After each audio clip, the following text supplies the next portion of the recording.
Listen. What's going on? This is episode 18 of the Listen Show, the final episode. Today we're going to talk about melody. Melody is universal. Obviously there is balance and drums are important, but a fire melody can stand on its own. In a ballad or even a more intense situation like Kanye West's Bound To, melody can carry a song and you really don't need drums. Or at the very least, you have to be extremely tasteful with your drums. It's not only about the melodic line, it's about how it's played as well. We took the journey, we painted a million pictures, and we found out why an artist has their own trademark color. It's because they can't use any old blue. It's gotta be this specific hue. And with melody, sure, you can put a melody anywhere in any instrument, and that's a choice, but at the same time, it's your decision. And when I say it's a decision, it's something that can add to your production. Every instrument, including voice, has a range where it sounds the best. Each subtle choice adds up and will separate you from the other producers. I've been watching Timberland stream on Twitch, and one of the things he talks about is being able to recognize good music.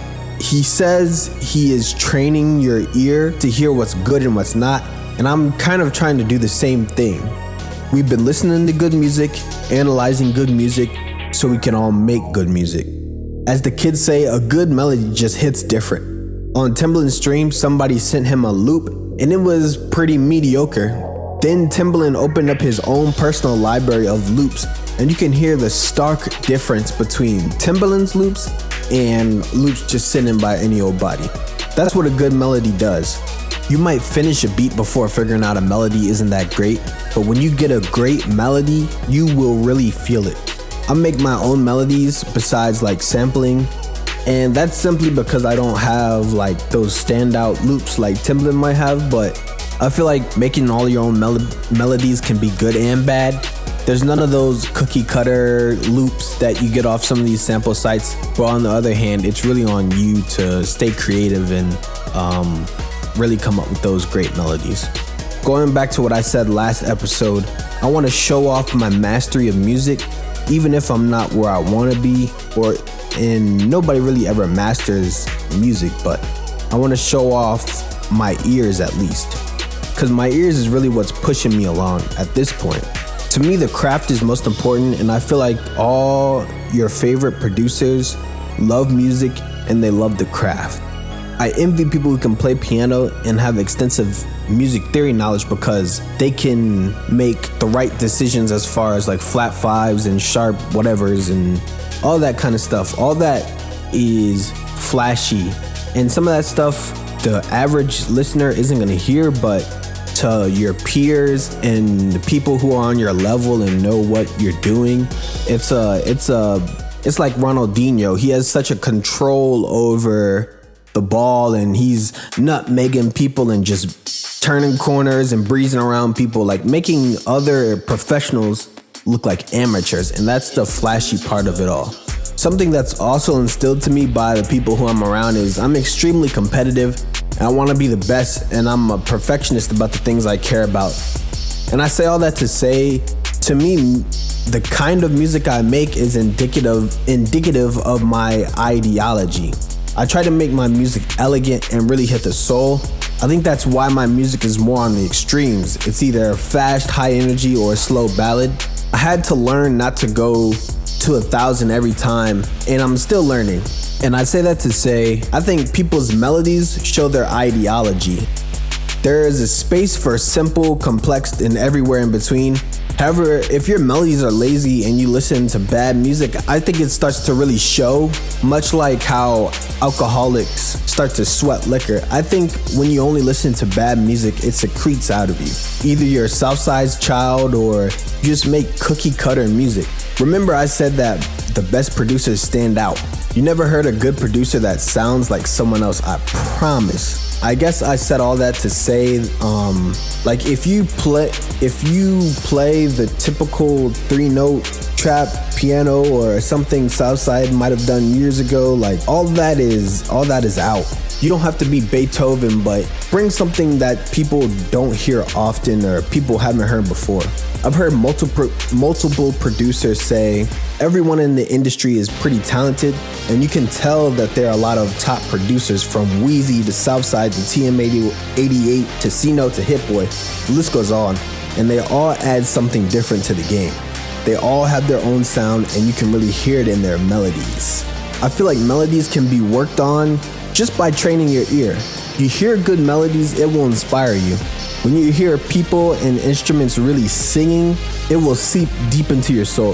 The things I do, and not to say my melodies are crazy, but singing and freestyling will really keep you going and keep you on your toes. If melodies just pop into your head all the time, like one of them is gonna be good, and you can play that kind of numbers game, but it all goes back to knowing, right? When you have that fire melody, you have to know immediately, and then that's when you can take out your phone, because we always have our phones by us, and hit the vocal recording or whatever. If you're by your computer, you can quickly lay down the melody or whatever. But capturing that energy and capturing that idea is very important, because energy and ideas float in the air, and anybody can take out the energy. Anybody can take out the ideas. So you have to be able to capitalize on your own brilliance. You feel me? All it takes is one good idea to make a banger, to make an anthem, to be legendary. All it takes is one good idea to start the snowball of a million good ideas. I'm going to make the listening list kind of big, just because I'm not gonna highlight a specific song, but I think I want to put like specific instructions. So just like last week, I will say some things to listen for. You guys should be vets by now and know what I'm gonna say, kind of what to listen for. It's all the typical things. Like these are the things that I was taught and the things that have helped me. So getting into that, this week for any melody in the song, whether it's vocal or instrumental, and even the melody and the drums. First, just listen and feel the melody. Does the melody hit? Most if not all the melodies on the listening list should hit. And you know, my ears aren't perfect, but I'll put my ears up against most people's ears. Next, figure out why you like it. If you listen to surface things like what octave is it in, or is the melody in steps or is it in leaps, etc. Listen to all that kind of stuff. Next, listen for the timbre of it. Is it warm? Is it bright? Listen to the processing. How's it EQ'd? Does it have a lot of shimmer? Is there distortion on it? All that kind of stuff. Then listen to what specific instrument it is. Like, is it strings? Is it voice? All that. Listen for all the details, really. Like, pick out the little details. Listen to songs over and over again and really immerse yourself in the music.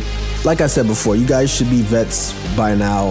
I think that amongst all my madness, I think that there's something to be gained from it. Like, I really think training your ear is super important. With that being said, this is the last episode. That's all I really had to say. As always, listening list in the link below. Listening list in the description below. Keep listening to legendary music and branch out, listen to different genres. You know, we had a little bit of rock and all that kind of stuff. Listen to what you love, whether it's the anime themes or what. Like, there's something to gain from everything.